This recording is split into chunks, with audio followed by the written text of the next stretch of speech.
All right. Well, welcome everybody. My name is Emile Doak. I am Vice President for Advancement and Programs here at the American Conservative.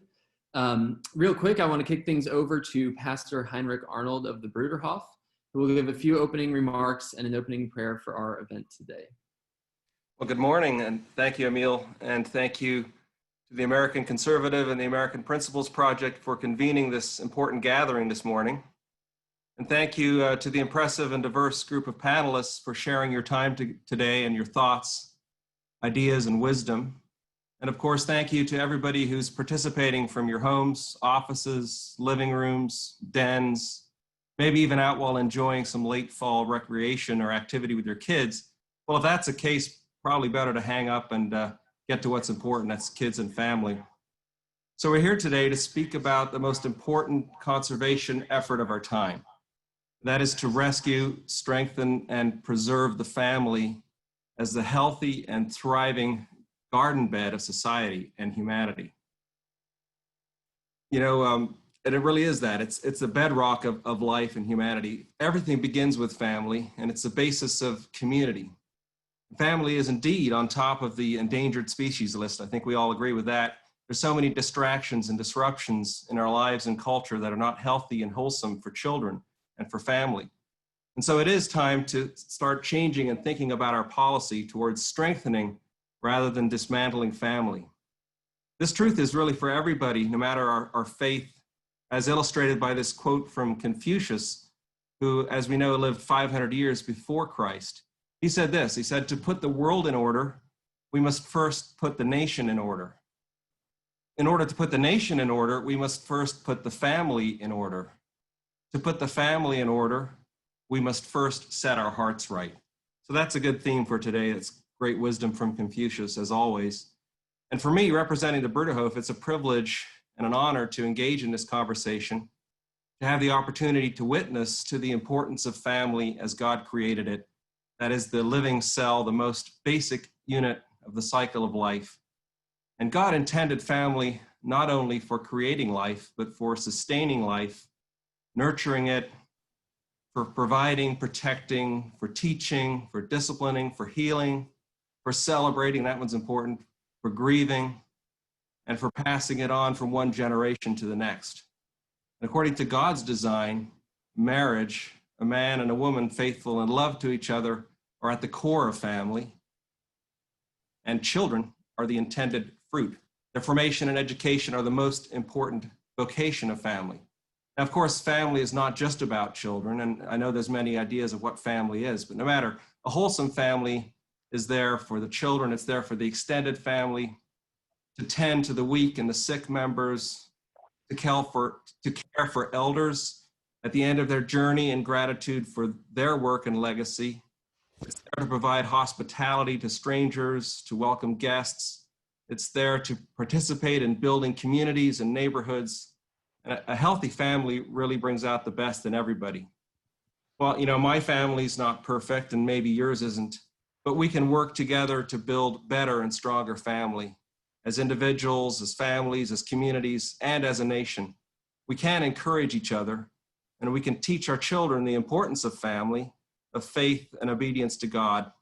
We can give time and love to mentor the lonely and the hurt who don't have family, or who don't have perfect families or broken families. We can adopt a son or a daughter or a family member. So it'll be hard work to get families back on track in our culture, but it's easier to do it together than doing it alone. There's a wonderful quote from Frederick Douglass. He said, "It's easier to build strong children than to repair broken men." And that's true. But you know what? There's hope even for broken men and women. But there is much work to be done, and work of faith, work of love. The family is the greatest work of love. There's an old saying that has a lot of truth in it: a family that prays together stays together. So let's start our session this morning with a prayer to God. So pray with me. Our Father in heaven, we thank you and praise you today for the gift of family that you have created.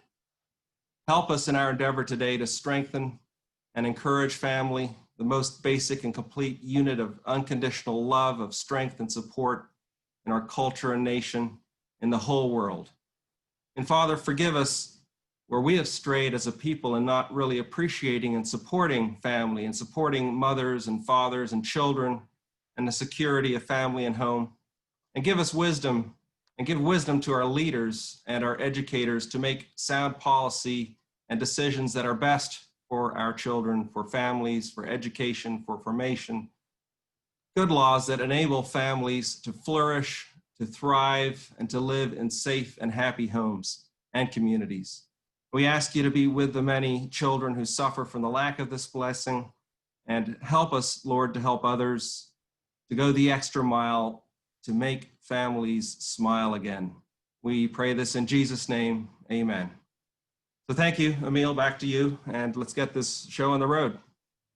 Exactly. Thank you, Pastor Arnold. That was fantastic. Well, we at the American Conservative are thrilled to be partnering with American Principles Project and the Bruderhof on this important event. In many ways, this topic of strengthening families is at the heart of what we do here at the American Conservative. When we were founded 20 years ago, we sought to advance a conservative vision that really seeks to, well, conserve the bedrock institutions of our society.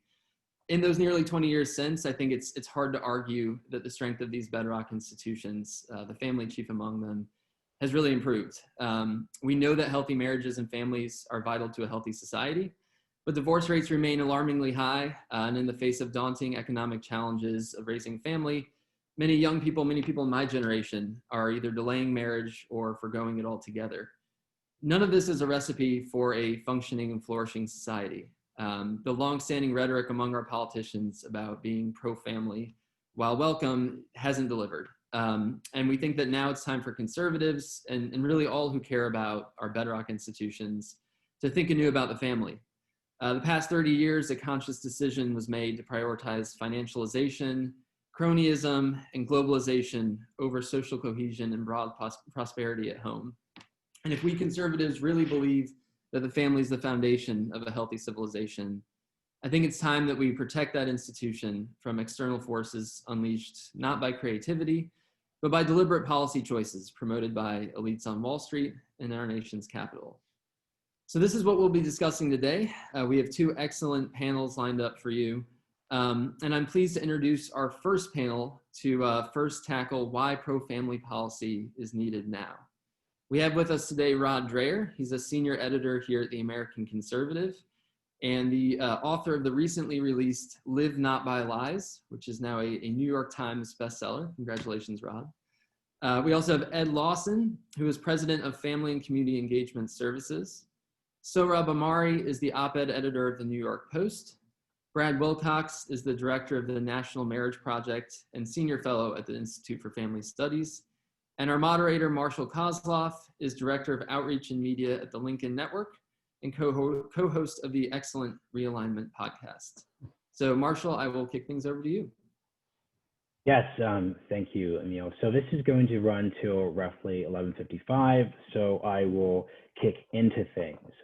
Let's start with the event's title. I'd like to know, what do each of you, starting off Rod by order of introduction, think the sort of crisis of the family is today in the year 2020? Well, the crisis of the family, the main one, is that the family seems to be pulled apart from all directions, from economic directions, from moral directions. It's being pulled apart by social media. I mean, as anybody who has teenagers who have smartphones know, that once you give them the smartphone, you lose them. I think that the main, if I look at the core problem though, it's that the family has lost a sense of itself as a key institution. And certainly in this society, we give lip service, as Emile said earlier, to the idea of family values. Certainly it's that way on the right, but we tend to think that the family exists as some sort of separate, atomized institution, that it doesn't depend on the health of the wider community, which includes also the economy and other institutions, to be healthy. So I think the family has lost a sense of itself as the primary building block of society, and rather people have come to, within families themselves, as well as within broader society, have come to think of the family as just more like a contractual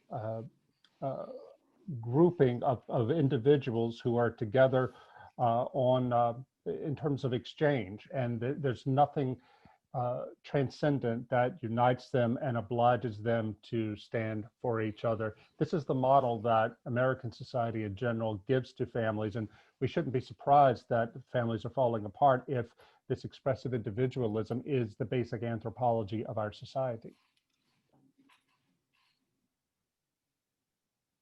Sorry, Ed. Yes, thanks. It's a pleasure to be here. And I want to just pick up where Rod sort of dropped off. I do think there's a sense or lack of sense of what family is all about. And in particular, I think from my vantage point in work, there's a misunderstanding of the basic anatomy of what a family is. And so mentioning things like values and mentioning things like beliefs and traditions.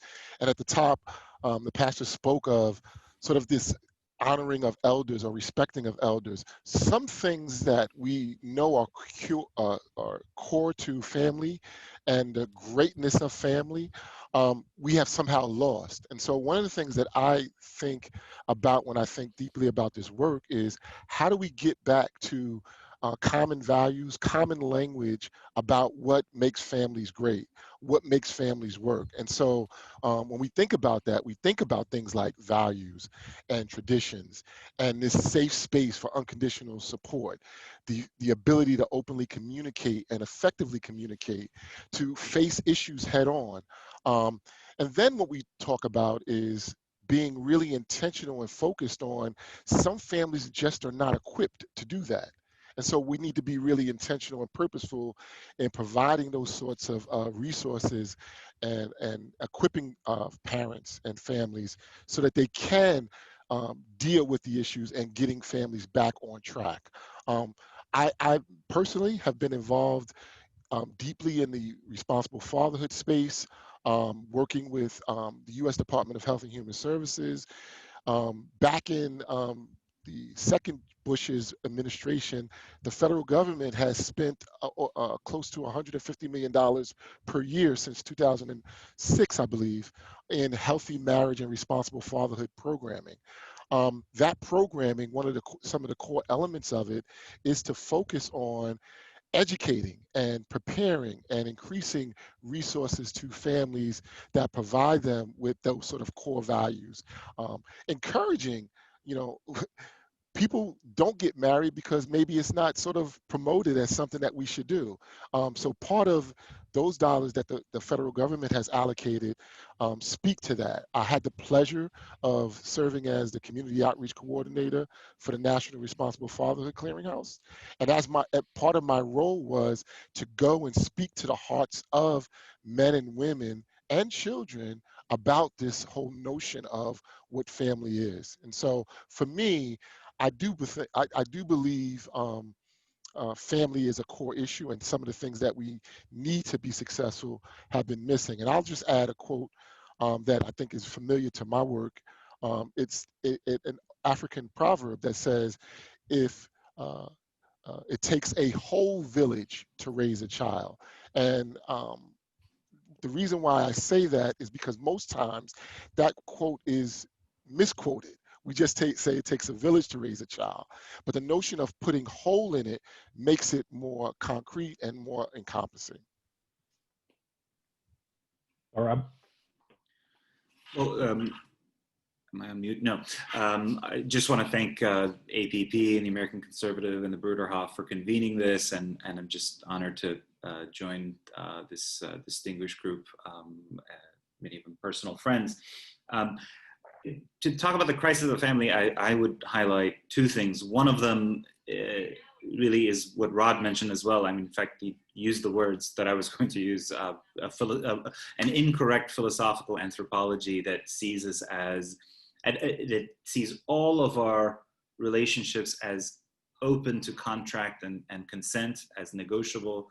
And so if your workplace relationships are that way, if your sexual relationships are that way, if your friendships are transactional, then family is seen as just one more unit which you can choose to be a part of on your own terms or not. And of course, that's not what family is. Inspired by the pastor, I'll mention one of my favorite bits from the classical filiality, which is this Chinese compendium of Confucian wisdom, actually probably written 500 years after Confucius. But at any rate, among other things, it says you should take care of your body, your hair, your skin, because you receive them from your parents.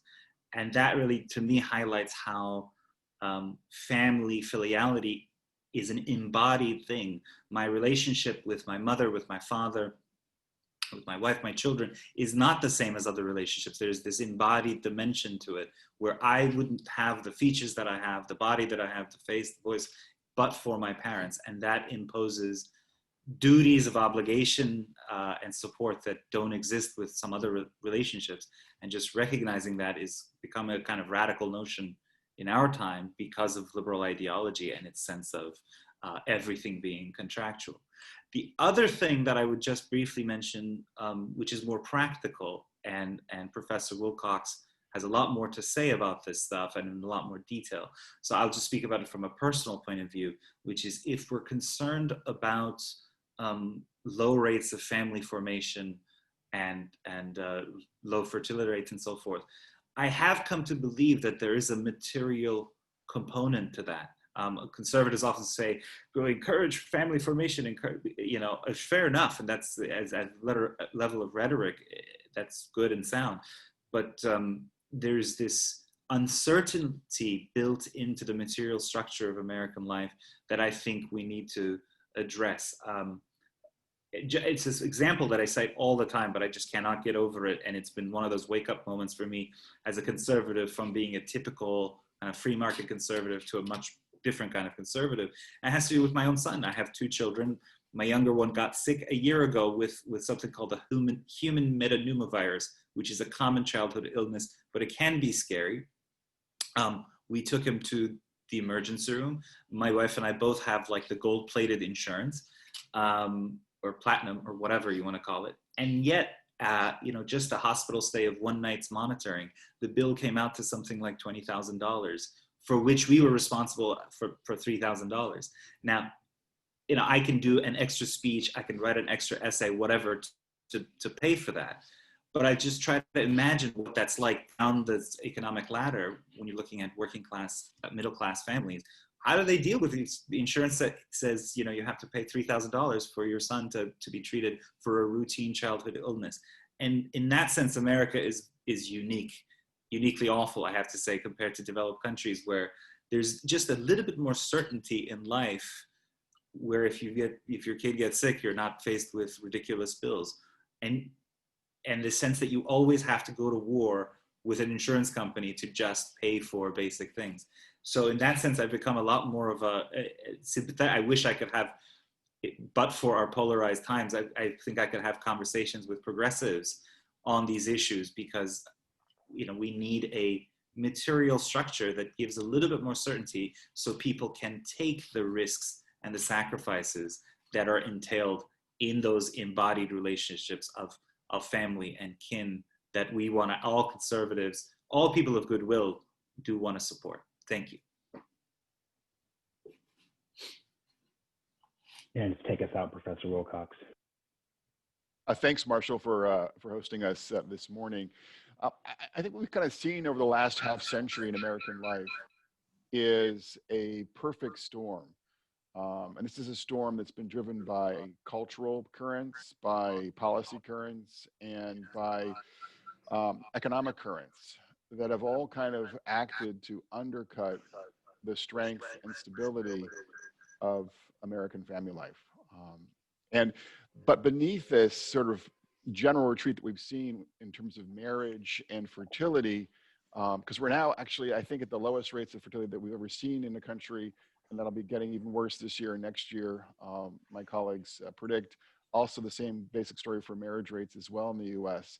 But beneath that kind of story of decline for the country as a whole, what's I think striking and really sort of shocking is that upper middle class Americans, more educated and affluent Americans, have been riding out these currents pretty successfully. And so today what we see is the vast majority of college educated Americans will marry and stay married. and their kids will be raised in stable married families.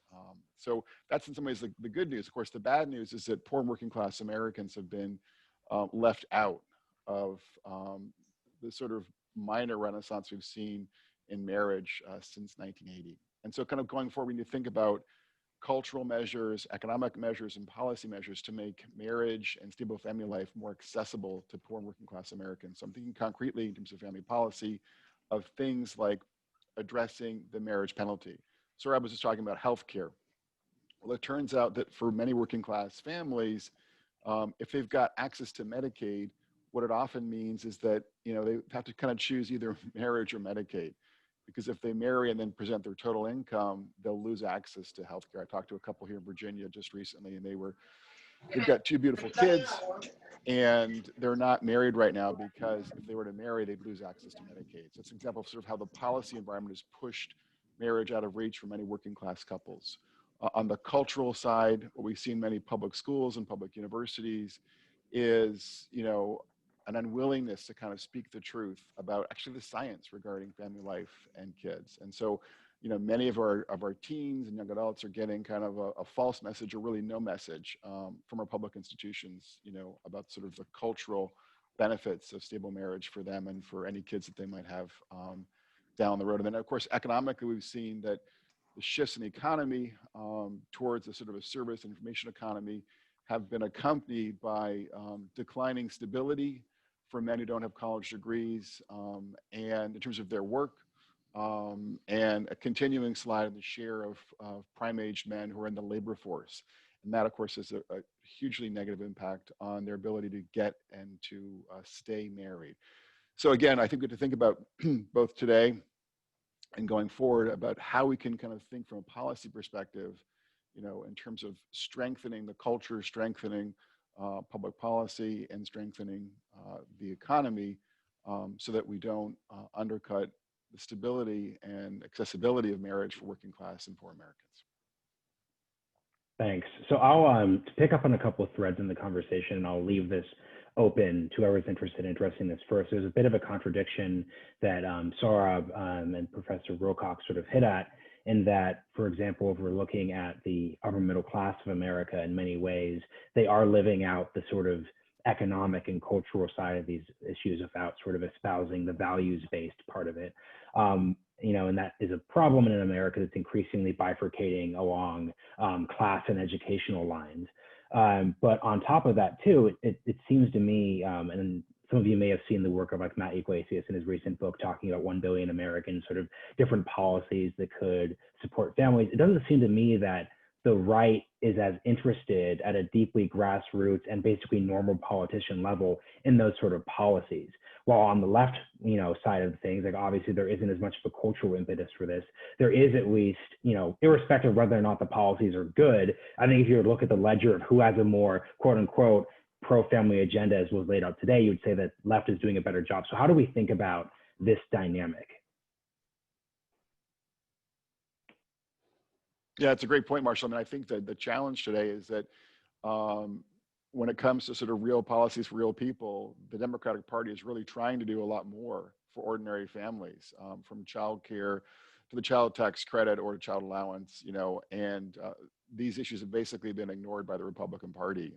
And so, you know, this comes even though the Republican Party has seen working class Americans move in large numbers to the Republican Party. So I think as we go forward, we're kind of playing catch up where conservatives, the Republican Party have to do a much better job of articulating kind of easily understood and compelling and attractive policies that would appeal to their increasingly working class constituency, who, as we've just mentioned, is under a lot of duress right now when it comes to both work, family life, and marriage in particular.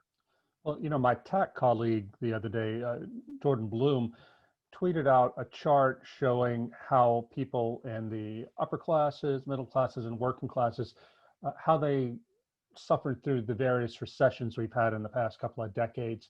And everybody was pretty much equal throughout the 2002 recession, 2008 recession. But when we get to the COVID problem, I mean, if the bottom falls out for the working class in a big, big way.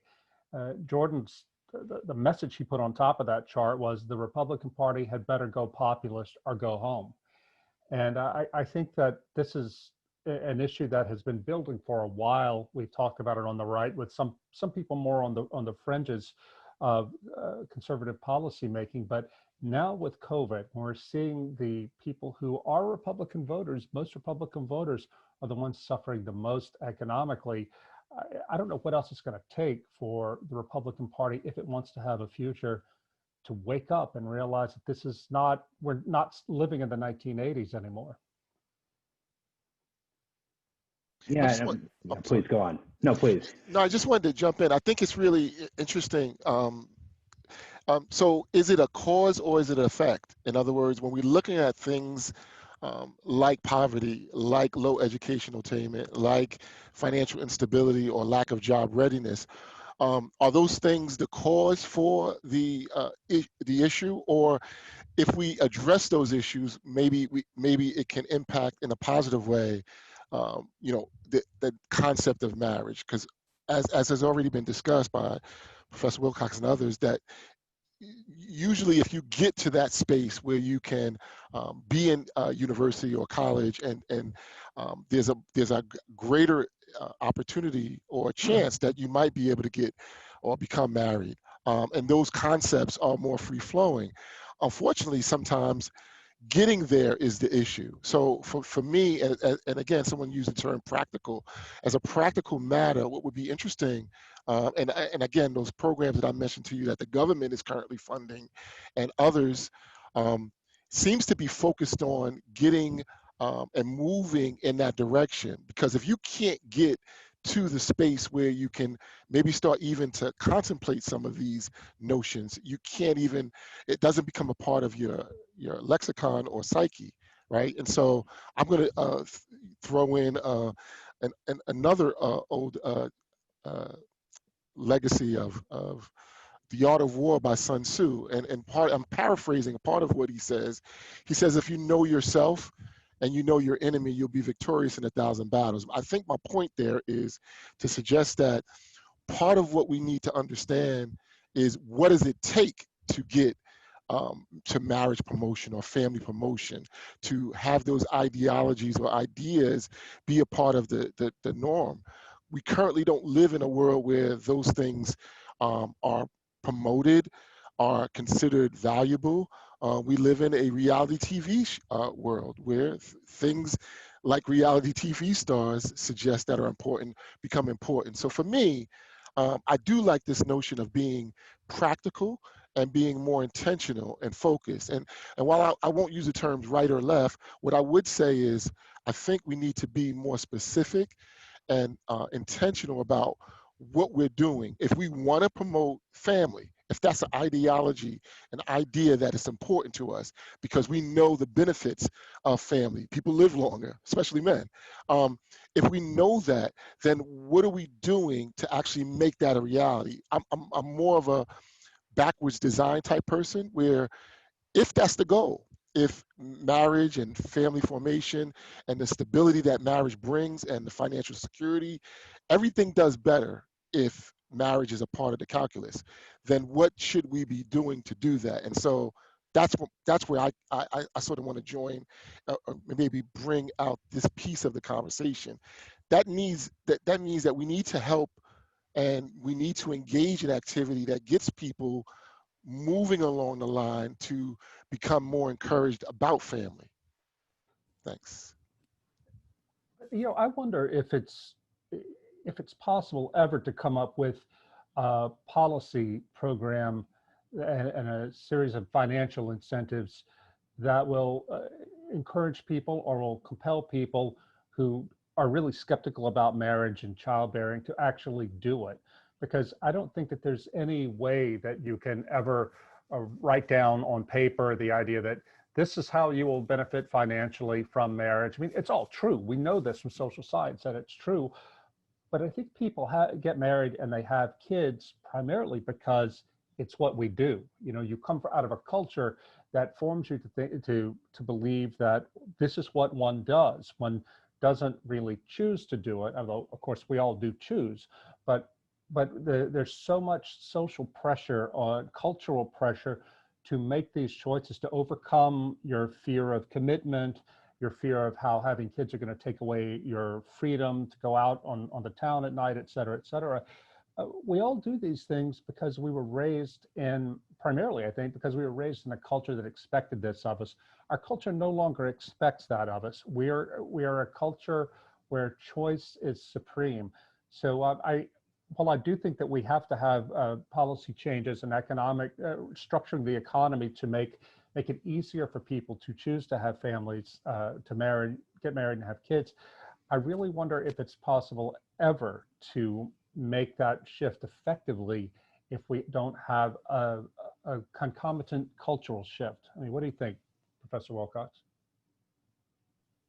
Yeah, no, Rod, I agree. I mean, I think it's the case that, the left tends to talk about economics, the right tends to talk about culture, and yet for us to see kind of real movement on the family front in the direction of more marriage, more childbearing, more family stability, we've got to change both the culture and the economy. We've also got to get rid of public policies right now that end up penalizing marriage for working class families. Kind of done this thing in the last 20 years. We've fixed a lot of the income taxes that affect more affluent Americans to kind of basically minimize or eliminate marriage penalties. We've done nothing of the sort for working class and poor families when it comes to Medicaid, child care subsidies, food stamps, the whole 9 yards. So it's sort of a multi-pronged challenge that awaits us. But again, Rod, you're right. If we don't change the culture, if we don't actually teach the truth about marriage and parenthood today, and that is that today, the best science from the General Social Survey tells us that married Americans are markedly more likely, or twice as likely, to be very happy with their lives compared to unmarried Americans. And today, in recent years, we've actually seen that parents are happier today in America than non-parents. This is a change. So, these two core institutions, marriage and parenthood, are linked in the 21st century to, happier lives for ordinary Americans. And yet nowhere in the pop culture, nowhere in the elite culture is there really any candid conversation about the ways in which, being a part of a family for the average person is a gift. It's a challenge, of course, but it is a gift. And for people who are either choosing or sidelined into being single, as growing numbers will be, or to being never a parent, as growing numbers of Americans I think will be, we're seeing a real, I think, tragedy unfolding, and it's one that the culture has a major hand in. I want to, Sohrab, please. Just very quickly to go back to Marshall's original question about the parties, I will say, from time to time, like GOP lawmakers will say, hey, I want to have a phone call. And what they say is, I want to become a realignment Republican, right? That means I want to pay attention more to populist issues. And what I often tell them, it's not just a matter of saying on Twitter, I'm a working class Republican, or the Republican Party is now the party of the working class, or picking up, kind of these culture war issues with renewed and special vigor, like denouncing Netflix's horrible show, Cuties. Or that's all part of it. That's on the culture side of it. But what I think people like us at this table need to expect from these lawmakers who are tending populist is actual policy initiatives as well, and not just, because it's very easy for a certain type of typical GOPer who senses the political winds shifting, and he's like, I got to emphasize the working class, just to make it a matter of rhetoric, while in terms of what they do policy-wise is the same old kind of deracinating, family-destroying economic policies, labor policies, and so forth. So I think, we, the American conservatives, others, have a responsibility to actually hold them to account, so they don't just kind of talk the talk, but walk the walk as well.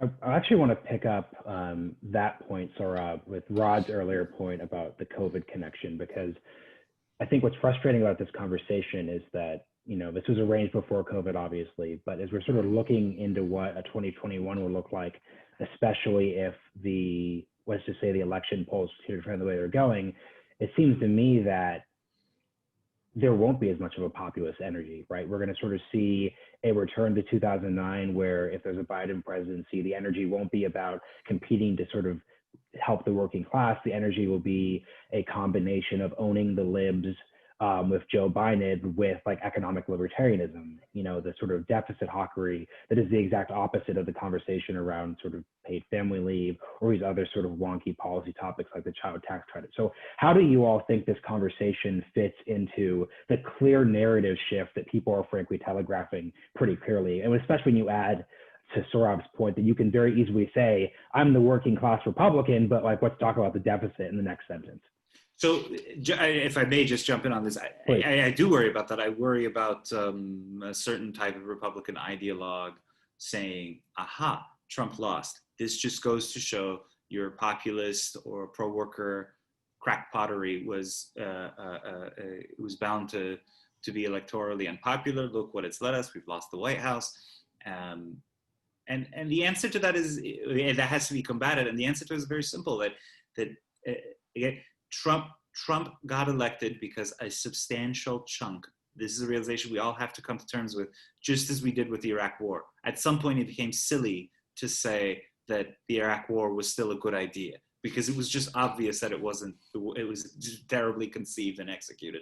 Same thing with what happened with Brexit across the Atlantic and what happened with populist parties across the developed world and here in the United States, where something about the pre-2016 order was not working for just large chunks of Americans and Europeans, people across the developed world.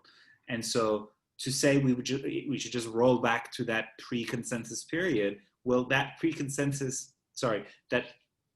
that old consensus contained within it all the social and political elements that led to the rise of Trump and populism. So there's no returning like that. And so but this will be a battle in the coming years if the outcome, as you predict, Marshall, if the polls are right and Trump loses, this will be the conservative dividing line between those who say, let's pretend like the past 4 years didn't happen, and those who say the past 4 years happened for a reason, and conservatives need to shift in the same way we shifted, for example, in response to the Iraq War. I don't know any Republicans now, seriously, who say that was a good idea. Same thing with the kind of globalist model before 2016. This is a problem with our politics on both sides. The donor class in both parties are against the sort of shifts that both parties could make towards the center, where we could actually get somewhere. The donor class of the Democratic side, they don't want to have anything to do with social conservatism at all, even though most Democratic voters are more friendly to social conservatism than the donors. Similarly, on the Republican side, the donor class would be happy to go back to the pre-Trump era, because that's what they understand.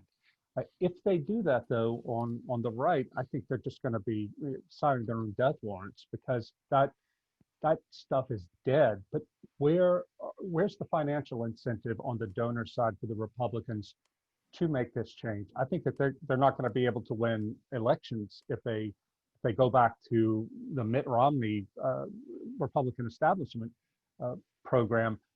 But I don't know that they have the internal wherewithal to read the tea leaves. Maybe some of them do, like Josh Hawley. I don't know. I mean, you probably know this better than I do, Sohrab. But the internal pressures against reform are very powerful within the establishment Republican Party.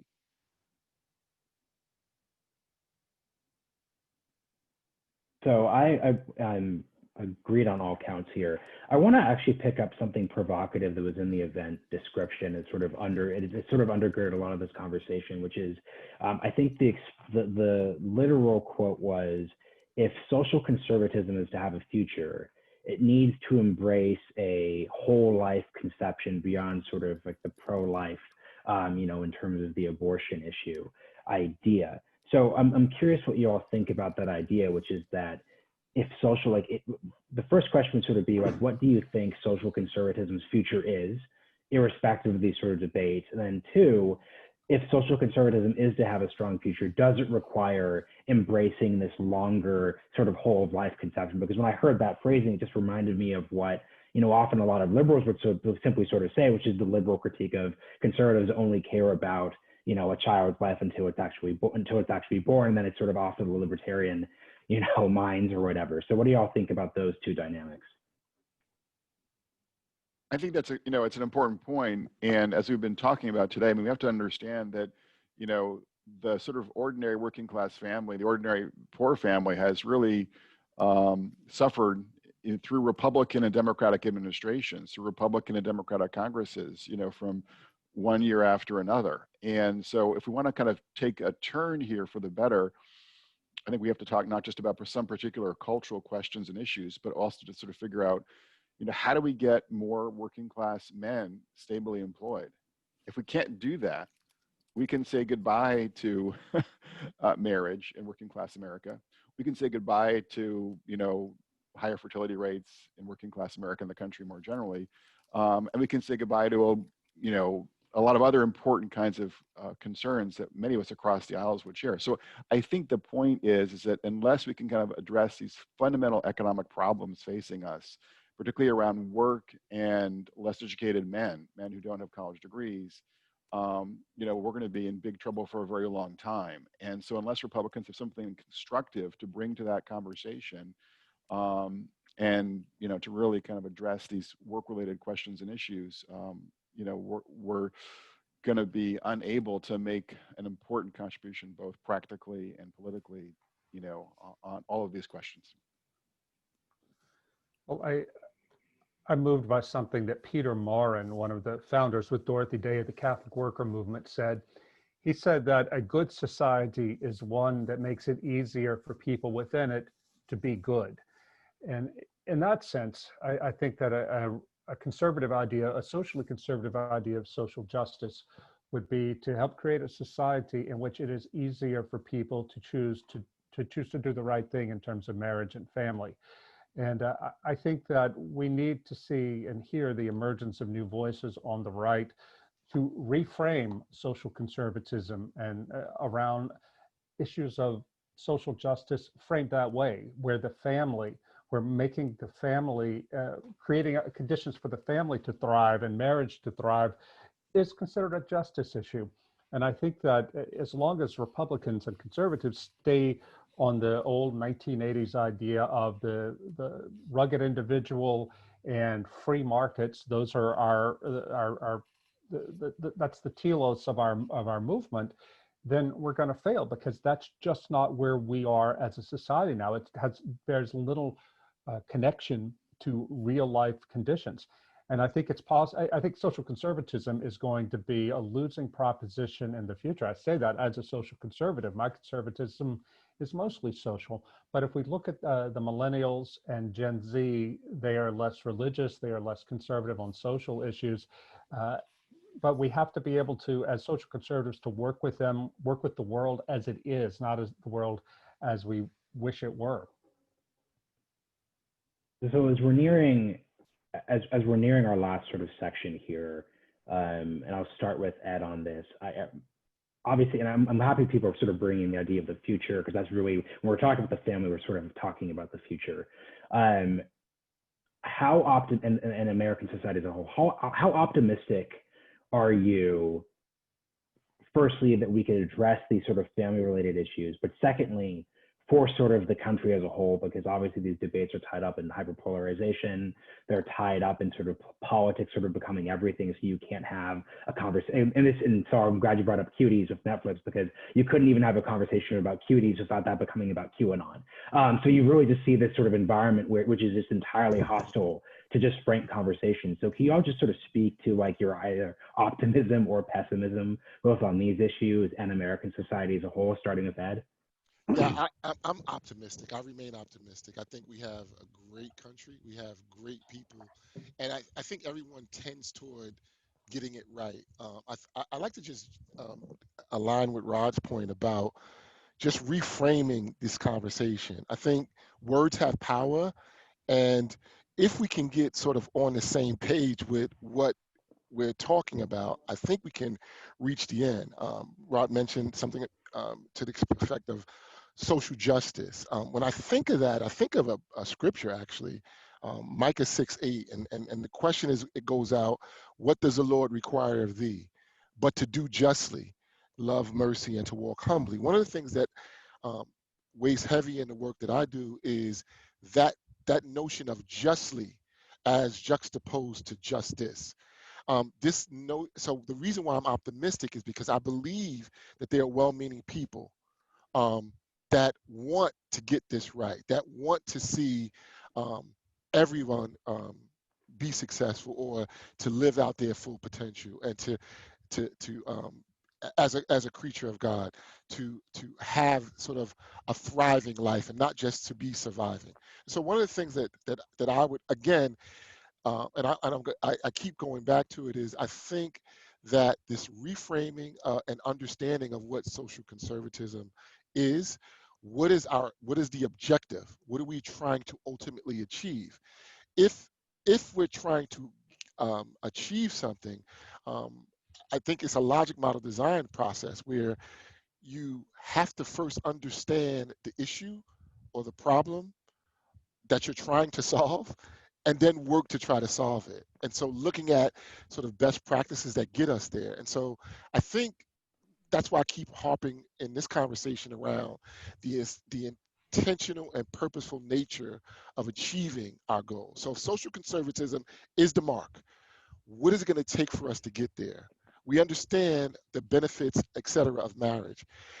So I mentioned the federal program.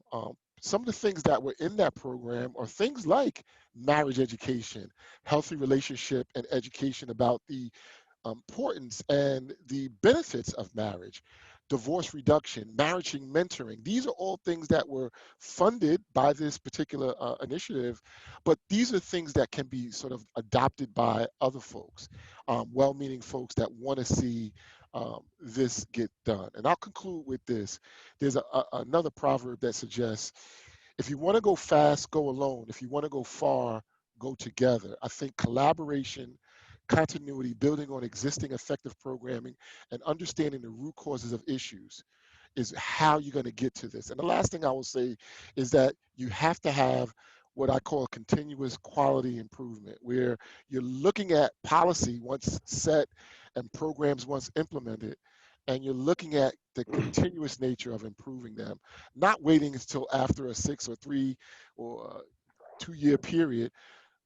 As you're actually implementing the policy, is it actually achieving what you're setting out to be? So I'm optimistic, Marshall, that when we do it in that sort of framework, when we throw down sort of ideology and we just speak about achieving the goal, then we can reach that goal and reach that end.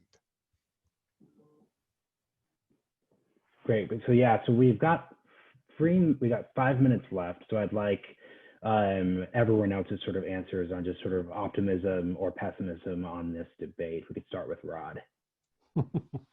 Well, I'm mostly pessimistic because I believe that it's becoming increasingly difficult to have honest conversations in the public square. And this is primarily something coming from the left, where you not only can't be heard, but you could be stigmatized if you say something that goes against whatever their ideological third rails are. It's also, I have to say, very difficult to have any kind of meaningful conversation about policy when Trump is in the White House. I say that not as a Joe Biden supporter at all, but just because Trump is so polarizing and so chaotic that I think that if he is reelected, everything's going to be about Trump for the next 4 years. I think as someone, I think that if Trump should lose, then I think it becomes possible for us to have meaningful conversations on the right and realistic conversations. The left is not going to like it at all, but at least we will be able to talk about something other than Donald Trump. And that could be a silver lining from a Trump loss. Sohrab? So I'm optimistic, or maybe I should say hopeful, in the long term, both theologically hopeful, but also just in a more ordinary sense hopeful. Mainly because I think we're going to go through some really bad stuff. I think, and how awful things will get will make people see the wisdom of tradition. At some point, we'll go back to recovering what it means to be fully human and the answers that tradition provides in that regard. And, you know, as far as, I do want to mention something that Rod said. I don't think, you know, whether how many young people go to church or what their political views are, I don't think that matters so much in a sense. Maybe this is a conversation for a different setting, but to just say very quickly, you know, the model of change that I see is primarily elite driven. Because the changes that we lament to the family were elite driven. Gay marriage same-sex marriage was unthinkable a decade ago, and then the elites made it thinkable, and then they made it happen. Transgender stuff. So that being the case, I think elites' opinion and elite power can also shift things in other directions without the need that we have to always have the masses with us, because the masses will just go where the elites do. That's, you know, that's as old as wisdom, as old as Cicero. The law is a teacher, and so if we change the laws and change elite power dynamics, the people will go along. And so that's the main thing that makes me hopeful, not what popular opinions is probably is against us, but it doesn't bother me too much that it is. Of course, last but not least, Professor Wilcox. So I think I'm pessimistic in the short run and a bit more hopeful in the long run. I mean, I think we are facing some really serious headwinds when it comes to marriage and fertility. But I would also add that a lot of these things just aren't sustainable. So if we head down the road towards less marriage and less, you know, childbearing at the pace we're going at right now, we're going to be kind of in Japanese territory in a few decades. And that literally is not demographically sustainable. And so at that point, I think people are going to have to kind of look around and realize, you know, that we've got to figure out a new way forward. And that way forward, I think, will bring us back to sort of reconsidering our fundamental family institutions. But yeah, in the short term, I think things look pretty dark for the country as a whole. Well, on that incredibly pessimistic, not incredibly pessimistic, but let's just say medium pessimistic note, I want to say thank you to all the panelists participating. Sorry, we did not get to everyone's questions. Got to run a sort of tight ship here. But just to finish up, where can everyone find your all's work if they're interested in delving deeper into this stuff? Well, I write at theamericanconservative.com, and I have a new book out, Live Not by Lies. You can find that at your local bookstore or Amazon. I'm at familystudies.org and on Twitter at Wilcox NMP.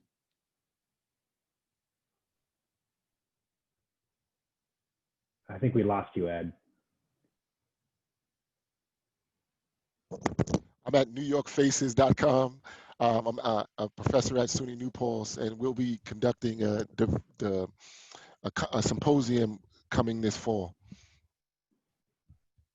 And you can find my work, but also all of our columnists and opinion writers at nypost.com/opinion. I'm also a columnist for First Things. That's firstthings.com. Thank you.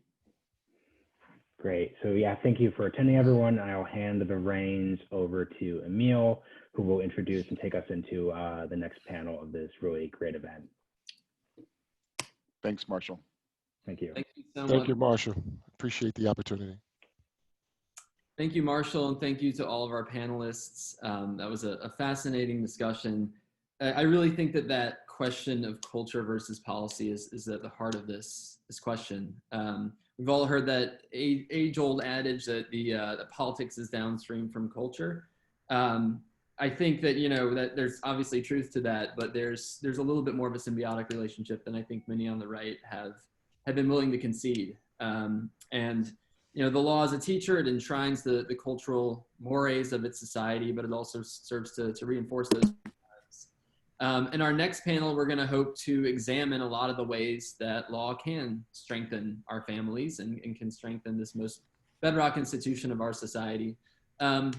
We should have a few more of our panelists joining us here in a few minutes. I know we have a couple on here already. But this panel will be looking at what a new policy agenda, what pro-family policy will look like in practice. We're hoping to get into some of the nuts and bolts of what we can do from a policy perspective to reinforce this most important institution. Joining us will be, and we have a couple of them here already, John Schweppe of the American Principles Project, one of our co-hosts of this event.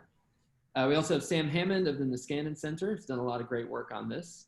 And very shortly, we should be having Catherine Pekalik of the Catholic University of America, as well as Oren Cass, the executive director of American Compass, a new organization headquartered here in Washington. Our moderator for this discussion will be our own Arthur Bloom from here at the American Conservative. He's the editor of our website, also writes a lot for us at theamericanconservative.com, and is the co-host of our TAC Right Now podcast, which all of you can find on all of the great podcast platforms, as well, again, at theamericanconservative.com. I think we'll take a couple minutes to let the rest of our panelists. I think we got Catherine here, and we just have Oren, who should be joining us any minute. Arthur, let me send it over to you as we wait a couple minutes here for Oren to join us. Sure, yeah, sounds good. Once he joins, I'll do a little introduction here and then we can get into it. I think we've got 2 more minutes before noon, so we've got just a little bit of time.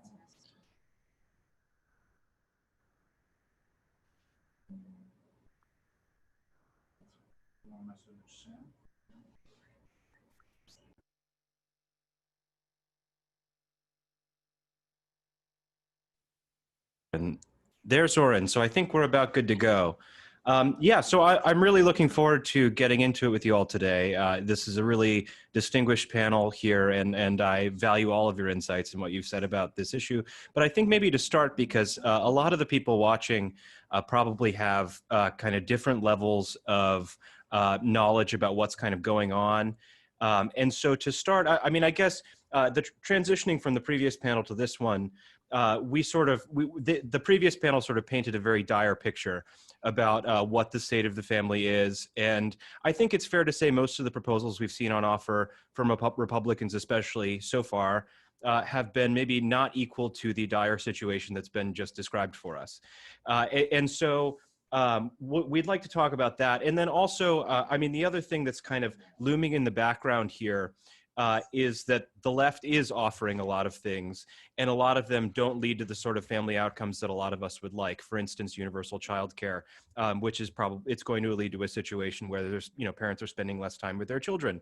And so if there's one way to kind of frame this discussion, maybe I would just say, how do we get to having a conservative solution that is both equal to the task and also not like that? So to start, I wanted to kick it to John Schweppe from American Principles Project, who can maybe lay out some of the things that we have seen, because, I don't want to sound too pessimistic. We have seen in the last, 6 months or a year, some moves toward things like paid family leave that we haven't seen from Republicans in a long time. And so it's not, maybe what a lot of us would like to see, but there have been moves in that direction. And so, John, if you could just describe for us some of the things that have been on offer, and then we can go from there.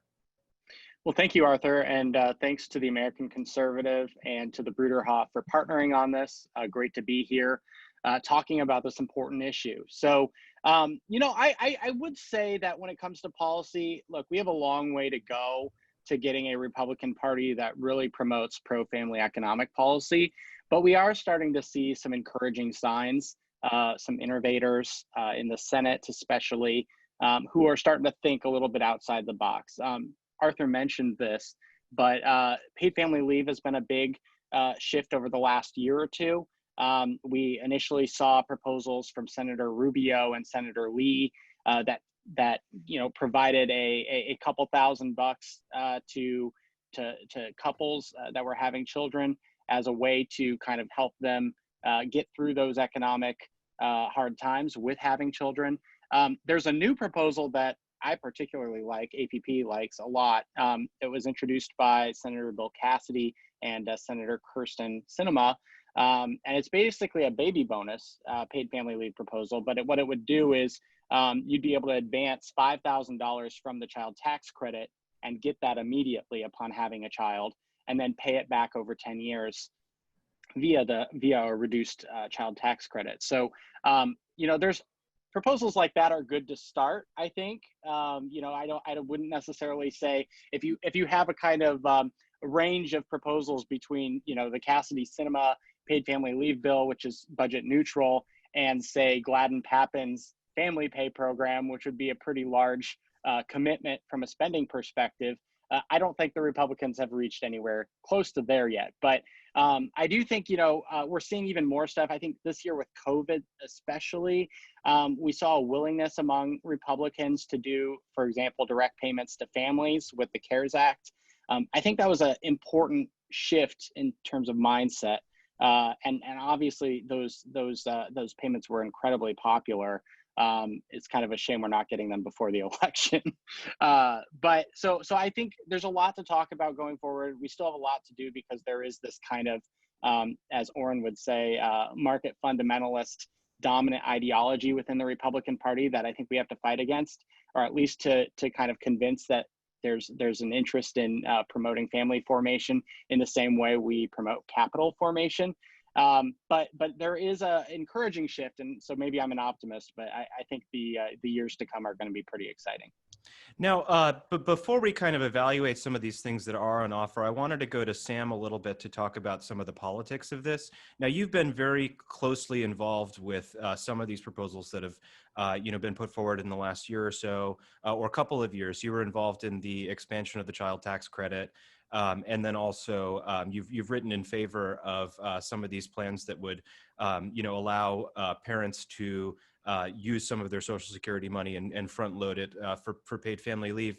But you've also talked about how I think there are a lot of social conservative institutions that perhaps even against their own interests and the interest of their members are kind of stuck in this kind of old way of thinking, or free market fundamentalism, or whatever you want to call it. Could you maybe talk about that a little bit before we get into any of these specific policies? Yeah, I think it's really more of a mindset issue, right? So the existing Republican Party has no problem financing or deficit financing a corporate tax cut. But when it comes to things like the child tax credit, even a modest expansion elicits multiple denunciatory editorials from the Wall Street editorial board saying this is going to promote a bidding war with Democrats that Republicans will always lose because Democrats are always willing to spend more money.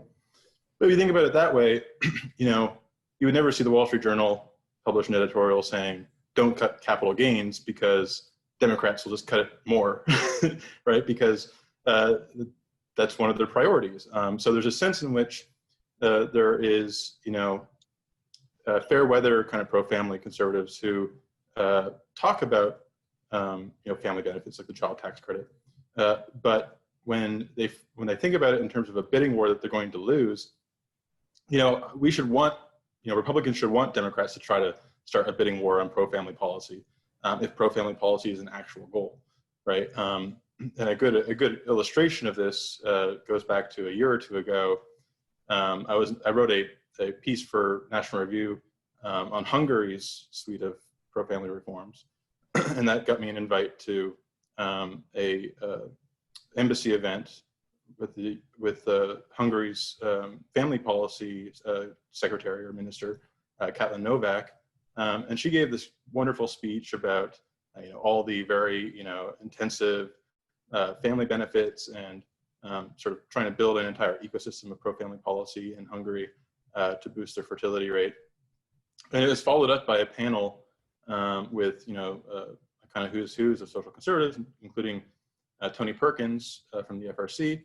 And Perkins basically said, I was watching his face during the speech, and he was kind of in awe of all the kind of aggressive policies that were going on. But when it was his turn to speak, he said, well, we really applaud what Hungary has done, but here in America, we prioritize small government principles first, so we wouldn't necessarily go as far as you. We're more about cutting taxes.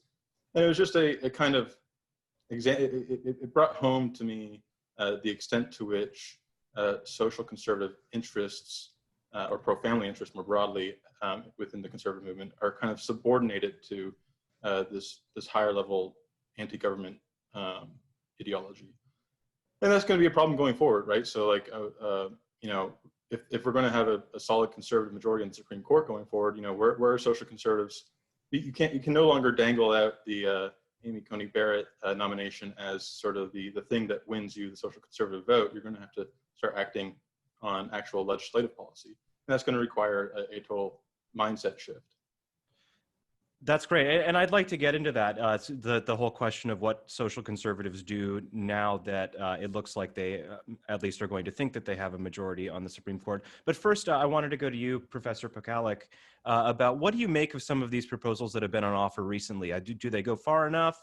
How do they look to you, or do they seem like good policy to you? And what direction should we be heading?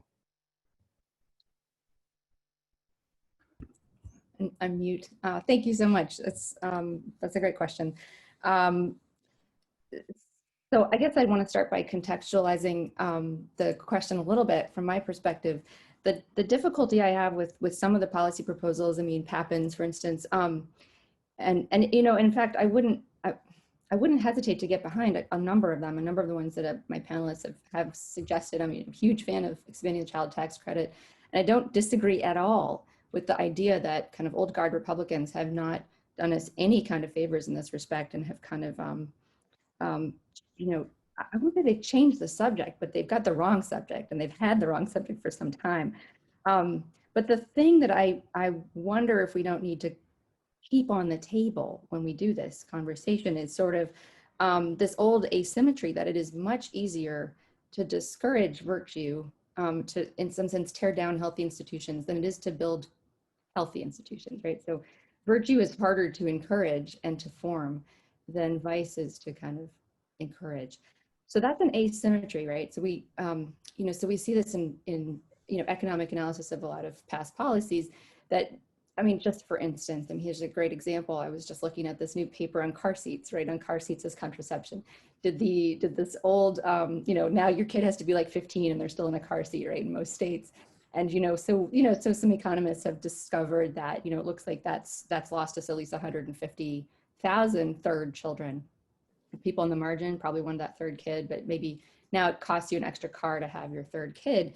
You know, so the policy question we always have is if you take away these crazy restrictions on, you know, car seat rules, you say, all right, look, parents can just make up their own minds and that sort of thing. Will we see those births come back? Right. So when you repeal bad policies that are destructive of family formation, some of these marriage and tax law policies, will we see the good behaviors bounce back that we've lost? And I'm quite skeptical that in general we'll see those sorts of things. Not to say that I'm overall discouraged, but I think that's an asymmetry we have to acknowledge. That's an interesting point that Wilcox kind of spoke to, that, you know, maybe a lot of what needs to be done here is getting, you know, getting rid of policies that actually disincentivize marriage. Right. But Oren, I suspect you also, you know, think we need to have some proactive things, but you've also been critical of the Pappin plan, which is the really go big and direct payments to mothers. So do you want to weigh in on some of the things that have been discussed or put forward in the last year or so? Yeah, sure. I think the question of how do we support families is critical, and well, why don't we just give them cash is a fascinating idea, and one that I find, you know, probably the most challenging question in public policy to sort of grapple with both sides of, because there are some ways in which that really does seem like it would solve the problem and achieve our objectives. I do think it's really incumbent on conservatives, though, to step back and recognize the ways in which we would generally be skeptical of a suggestion for good reason. First of all, in much the same way you were saying, well, you know, one solution here is to just put everyone in free childcare, but that's not the kind of society we want. I think likewise saying, well, one solution is just to put everyone on government support is not the solution that we want. And of course, supporters will say, well, it's not government support, it is, you know, some will go the market failure route and say we should be subsidizing child rearing because it's socially valuable. And as I said, there are a ton of debates to be had about it. I think we should be honest that in the discourse, the way it is often argued for and the way we will ultimately come to understand it is a combination of welfare and or that parents should be paid, right, to provide care for their own children. Which is not how we should be thinking about it. It is a replacement of a society of mutual obligation and strong family ties with a commoditization and marketization of the concept. And so in my mind, we need to find ways to achieve those goals without just doing what frankly is an incredibly kind of progressive, short-sighted approach at the end of the day of just saying, well, how big a check do I have to write? And so, a couple things I would point to, and as I was just jotting these down, I realized there are really just, it seems to me, a bunch of dichotomies that I think are useful to keep in mind as we talk about this. One is the difference between encouraging family formation and making life easier for families. And obviously those things are related, but they're two very different questions. And both can mean pro-family policy, but we should be clear which we're talking about. I think ultimately, whether or not families form, whether or not people decide to have children, we can at the margin do economic things about that, but that's a case where really culture is so upstream of policy. When we're talking about how to orient public policy around the needs and interests of families, I think that is an equally important conservative goal, one that will help family formation, and one that policy can really play a role. So that's one dichotomy. Two others just to mention quickly. One, when it comes to supporting families, it seems to me there's a huge difference between essentially ongoing permanent support and what I would call a targeted injection. That is, supporting families at the time of birth, I think makes a tremendous amount of sense. Whether that's providing healthcare to the pregnant women, covering the cost of labor and delivery, having that initial payment of support at a time when families are desperately in need of income smoothing.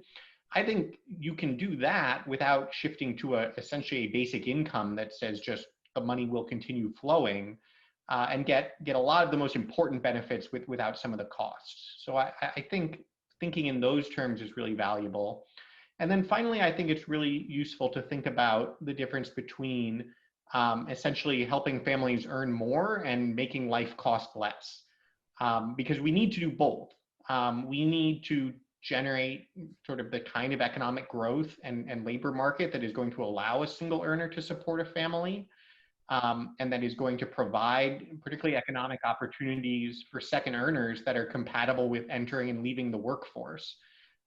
Because the idea that you're going to have one of two parents who just never works for their whole life, I don't think is practical or desirable. What people want and what a rich Western democracy should be able to provide is good careers that also allow for entry and exit from the workforce. And then on the flip side, a lot of these major costs for households, these are things that public policy can address, whether that is how much it costs to provide healthcare coverage, housing access, and then especially education. I think the way that we've built a system that says you have to save $200,000 per kid for college, well, do you actually have to save it? Should you just feel like you should? There's a cultural element here too, is catastrophically wrong. We should be focused on providing public pathways to good careers for the majority of people who aren't going to complete college. And that again is going to most benefit the households that are most having trouble making ends meet, and is going to prepare the next generation to better be able to support their own household. So I think these are all the things we have to grapple with, and it is always helpful to talk about what is the particular problem we're trying to solve and what is the particular approach that we are taking to address the problem. Professor, did you want to jump in on that? It looked like you had something to add. Oh, no, I mean, I'm mostly agreeing. In fact, Oh, okay. I don't think I disagreed with anything there. But yeah, and there's more to build on. I don't want to contradict anything that Oren said. No, this is great. Okay, well, so one of the things that I wanted to get into a little bit more is what you mentioned is, there are a lot of these things that are kind of relevant to family policy, but are not directly related. And, you could talk about student debt or housing policy. And for the most part, as we've, been talking about how to cover family policy in the magazine, we've focused on things like paid family leave, but we've kind of broadened the conversation now to talk about things like student debt, housing. I mean, you could talk about a zillion other things. Do we need to be a little bit more focused? John, how do you feel about that? Well, I'm going to borrow from, I hear this from feminists all the time, that all issues are women's issues. And really, I mean, that is true when it comes to the family, right? Almost every issue is a family issue, you know, just depending on what it is, and you're just trying to reach as wide of a group as possible when we talk about these issues. But one thing I just wanted to kind of echo on with what Oren said, you know, I agree with the payments. You know, the idea of creating this huge entitlement that we're paying people to have kids, that might not be something that's ever going to win majority support within the conservative movement, because it's fundamentally not really a conservative idea. But I do think like one key thing that we can really look at, I don't want to insult the Tax Cuts and Jobs Act. I think it was largely a beneficial bill to families, but there is a huge discrepancy between the way capital is taxed and the way labor is taxed in this country. And we do that for a reason, right? We recognize that if we lower taxes on capital, it encourages investment, it encourages capital formation, it grows the economy, grows the GDP, and these are all good things.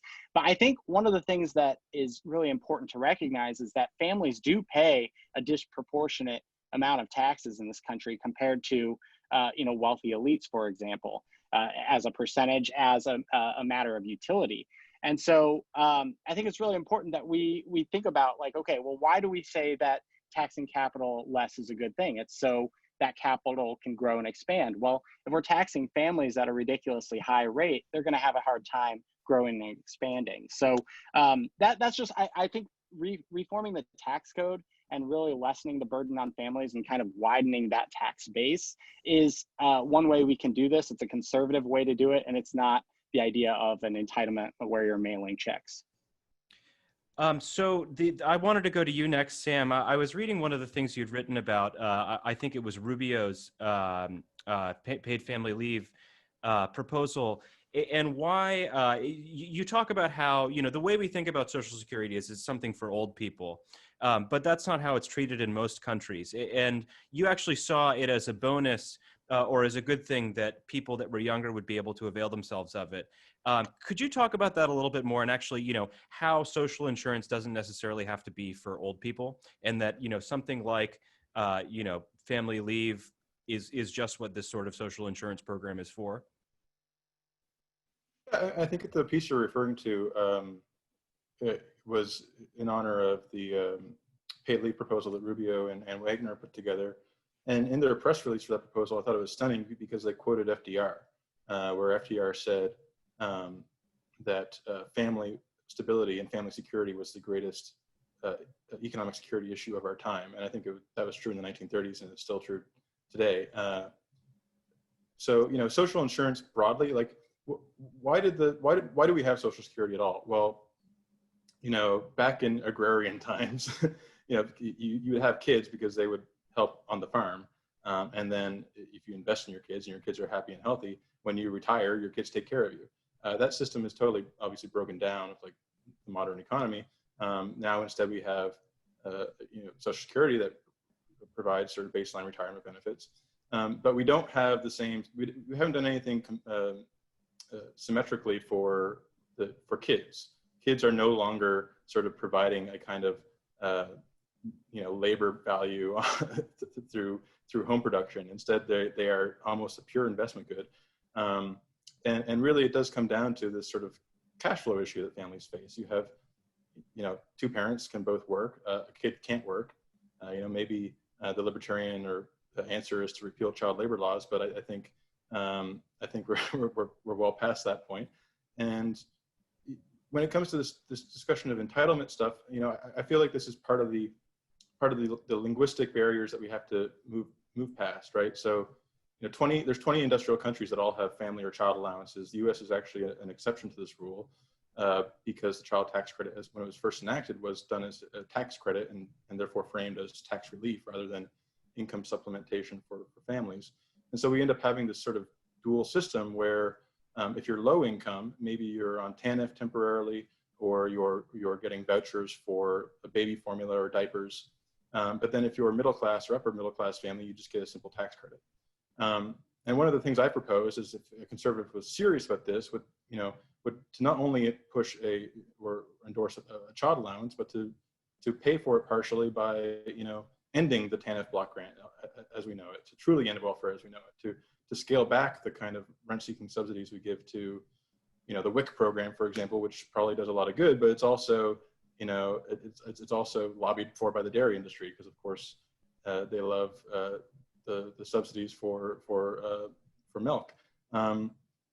So there's ways you can do this in a conservative way. There's ways you can do this in a budget neutral way.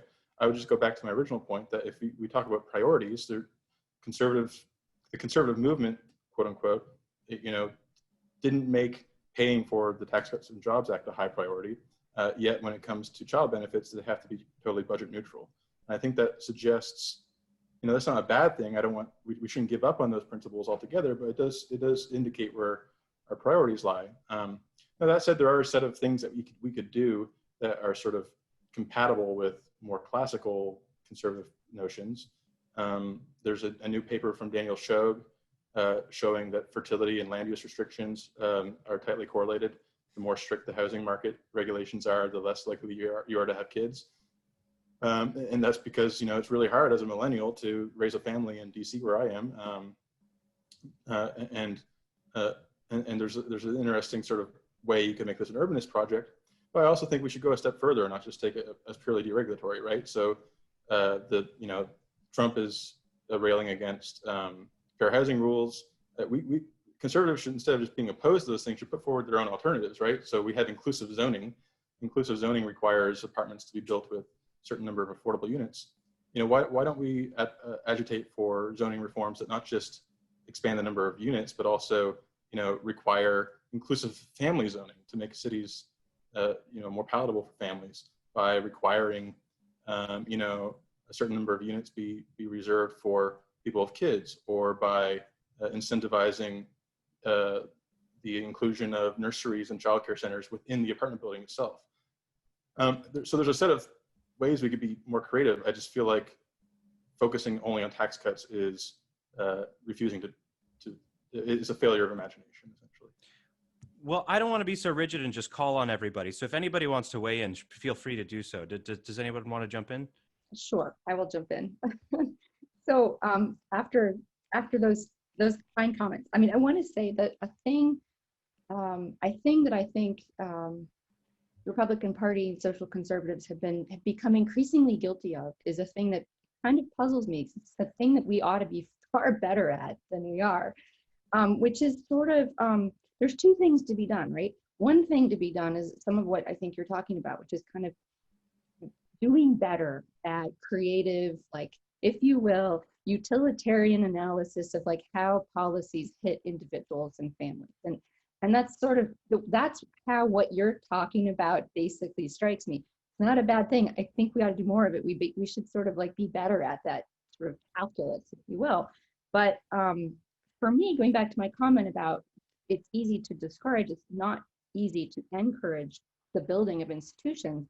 Where does encouragement of virtue come from?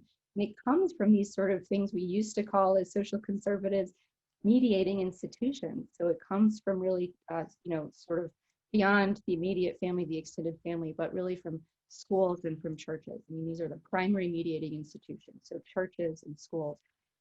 So then you ask yourself, well, let's go look back and say, well, what has been sort of the general approach to thinking about how to encourage the formation of church communities, how to empower churches, how to empower schools, and the parents who by and large want to build private schools and communities. And that's been like a complete disaster, sort of a disaster. We are just seeing an almost complete crowding out of education by the state, and Republicans have not pushed back on that in the least. Really, it's like a little handful of this or that. So for me, look, the most pro-family policy that you can have is have very strong churches and very strong, private schools that are coming out of families and local communities. And so I would like to see those kinds of policies also on the table when we think about, so what can the state do? So not to take the focus off the state, what can the state do to strengthen churches, to strengthen schools? The state can do a lot. So in other words, like, take the calculus in a different direction. We need to do this. What are the tax penalties? Let's remove a lot of these discouragements if we can. but how can we make it much, much easier for religious people to build strong schools? I mean, we're seeing right now that the religious schools across the country are struggling and finding ways to be open for our kids. And that's just a great testimony to the strength that they have in the community.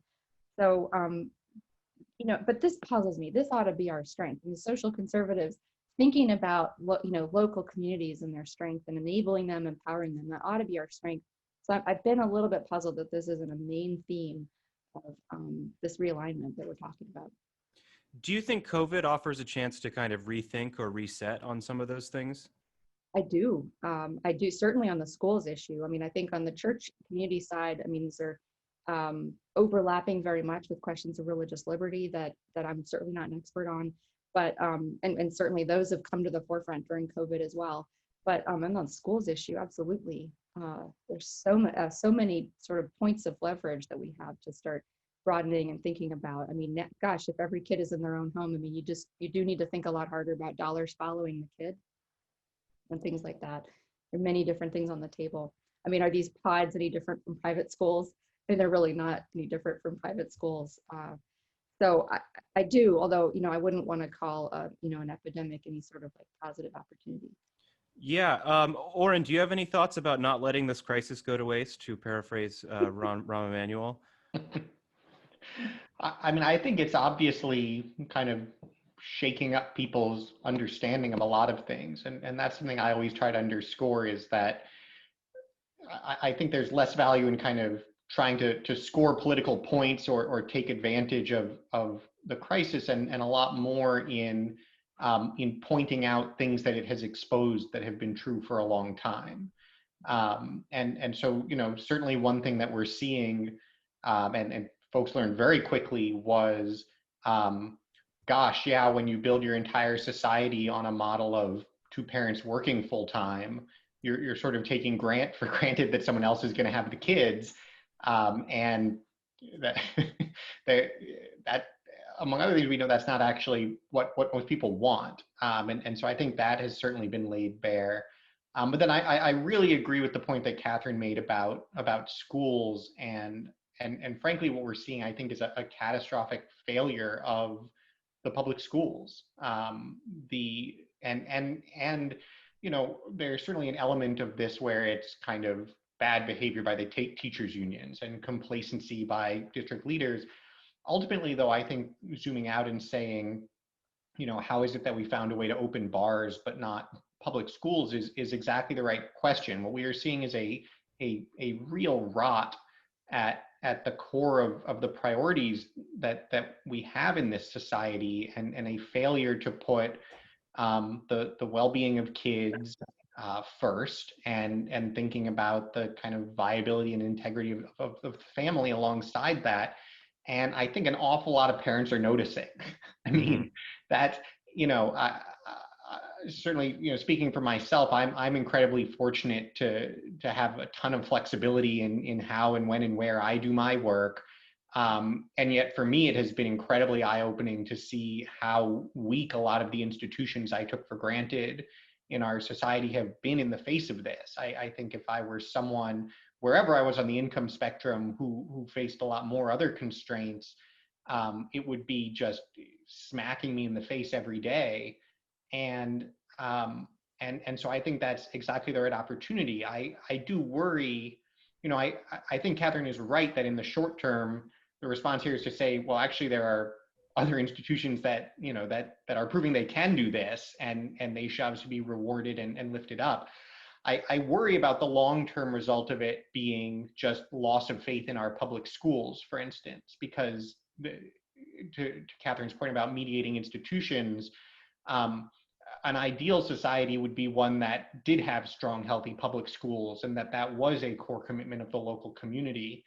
And so there's sort of a positive narrative to be told here, where this is really a wake-up call, or a negative one where this is yet another steep step down the slide into decadence. And I guess that is the challenge that we face, and where I would love to see social conservatives really taking a leading role and really picking up a lot of converts who are more receptive than ever to what we are saying matters. I want to kind of get a little bit more granular on this schools one, because there's some pushback in the chat, and there's somebody who's saying, you know, in the past the classic public school was a very localized affair, this sort of Jeffersonian thing. And so when you hear conservatives talking about how to move outside of the public school system, there's sort of some reflective a hostility to that from a lot of people that I think are on our side about a lot of things. Now, of course, that vision of the Jeffersonian schoolhouse or something is quite different than what we have now. But I wonder if any of you could speak to some of those concerns. Well, I do want to weigh on this because, you know, American Principles Project, we were very involved in fighting the Common Core 10, 12 years ago. And the left, they've gotten really brilliant at this. They use the purse strings of the federal government to influence local jurisdictions into adopting the curricula or whatever that the federal government wants them to adopt. And you saw a few weeks ago when the president came out with that patriotic curricula executive order, there was a lot of pushback on the right saying this is not the role of the federal government.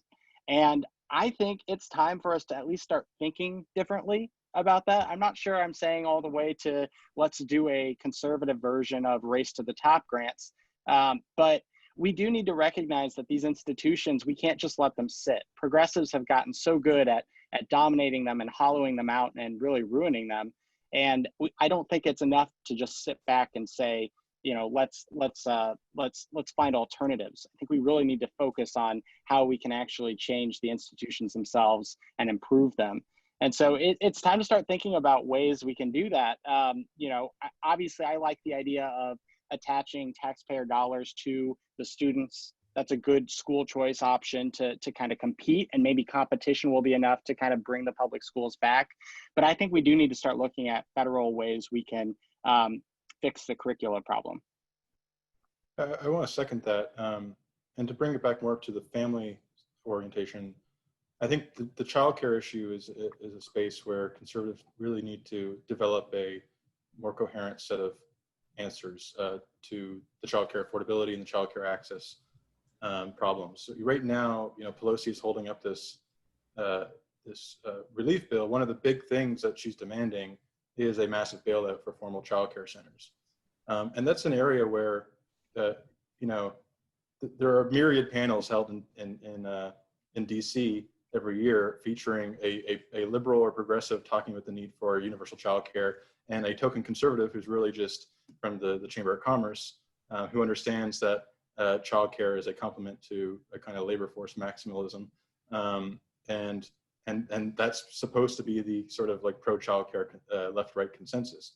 But missing from that conversation are folks who, you know, who have these worries, these very same worries.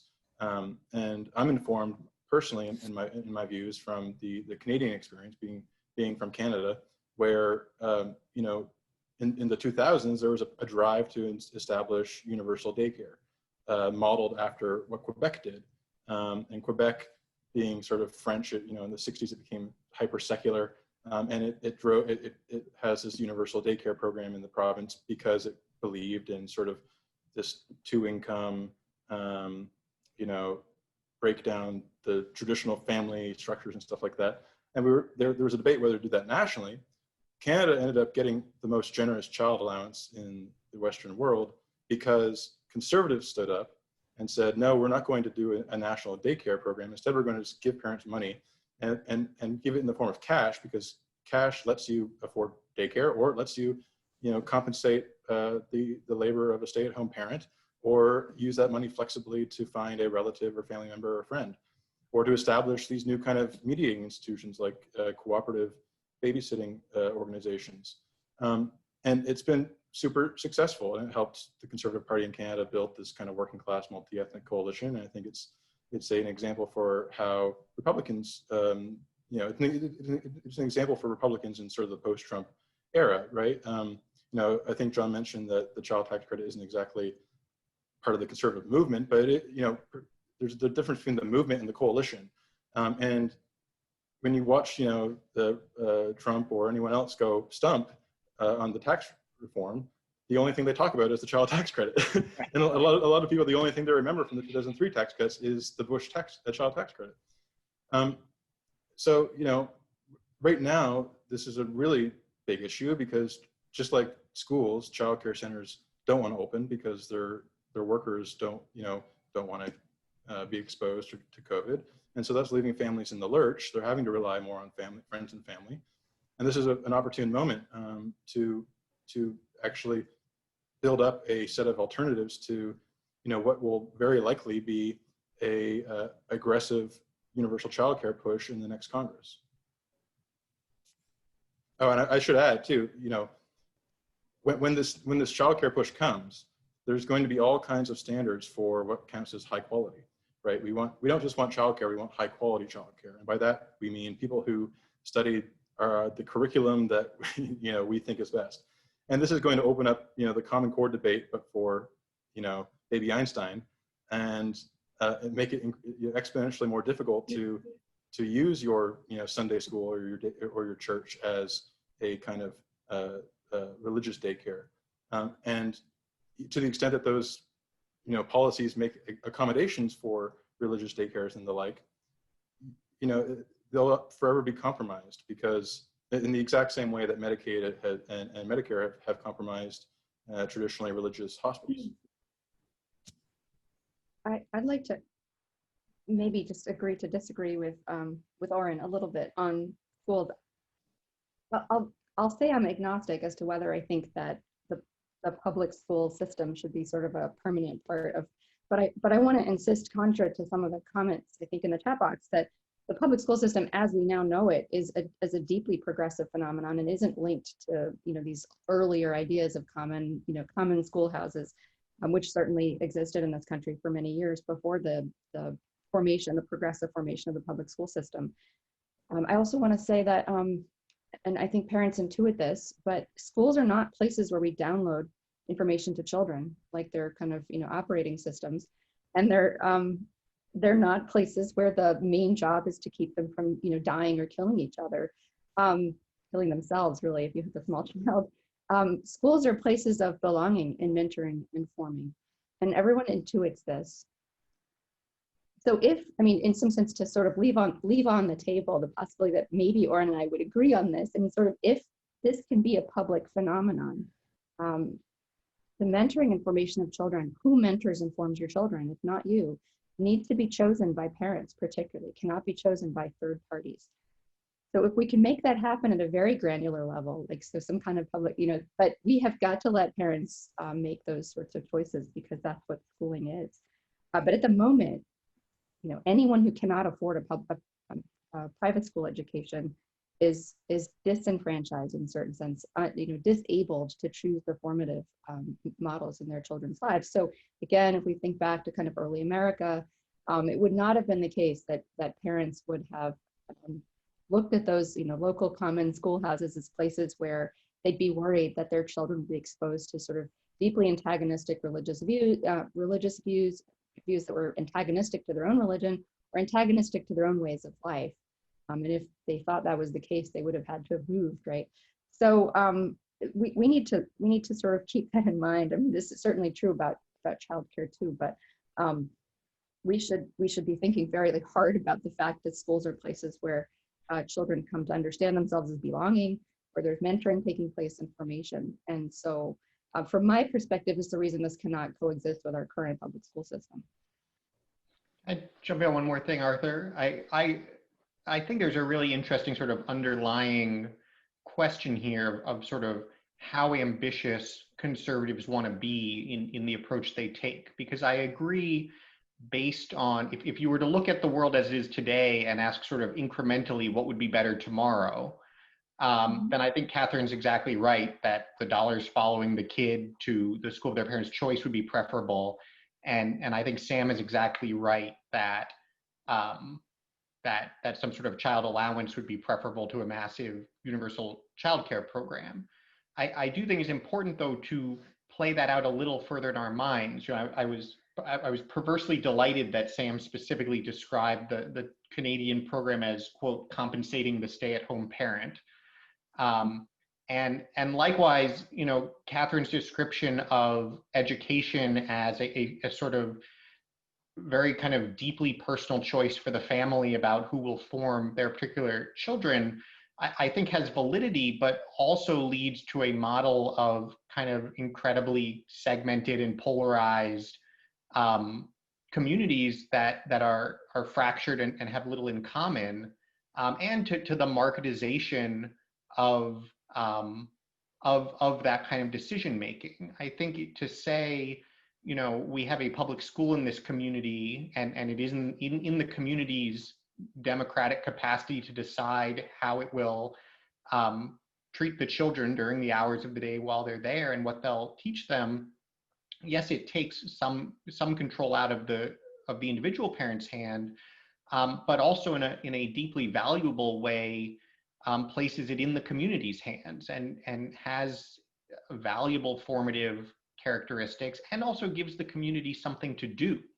You know, I think Yuval Levin really writes the best about this, that, well, going all the way back, Robert Nisbet points out that people come together to do things. Community doesn't form in the absence of something to do, and Yuval has highlighted local government and schools as examples of that. And so it seems to me, if we look out, you know, a generation at what we want to achieve, I would say that it is actually a society of healthy public schools in which local communities make decisions, though of course, you know, there are safety valves and other options available. And it is a world in which the economy supports single earners, where a family wants to have someone in the workforce and someone at home with young kids. And if that's the goal, then yes, there's political pressure to address the problems of this moment, but we will push that further and further out of reach if we choose short-term reforms that in fact make it harder to get there. And I worry that again, to Catherine's point, that it's very easy to tear down institutions and difficult to build them up, that a system voucherized completely will certainly never come back. And likewise, a system of large government payments will never go away. And so maybe I am too ambitious and not practical enough, but there are real trade-offs there that I think we have to be strategic about. A very small point. We may agree to disagree on on what the future ought to look like in this respect. But I would just say on the evidence, the social science evidence as to whether religious schools generally tend towards fracturization and disunity is not present. We see, generally speaking, that religious schools have not had a fracturing in communities. Small evidence-based thing, but sure, I will agree with Oren absolutely that what I'm proposing is a kind of this. I view it as an incremental step towards something I think is much preferable in the long run. So yeah, for me, you know, dollars following the kid is actually incremental towards exactly that. I'm so in some sense it's not a veiled move on my part. I think it's what we could achieve now, which would get us to something that I think would be ultimately better. So we can agree to disagree, and that's okay. So we've got about 10 minutes left. And so with the rest of our time, I was hoping we might kind of talk about kind of maybe some political prognostications, what we might expect to see either with, you know, a Biden first term or especially with the Supreme Court. I said we'd get to that. But once, but it seems like once Amy Coney Barrett joins the Supreme Court, are Republicans going to have to win over social conservatives with actual hard policy rather than by just holding out these Supreme Court seats?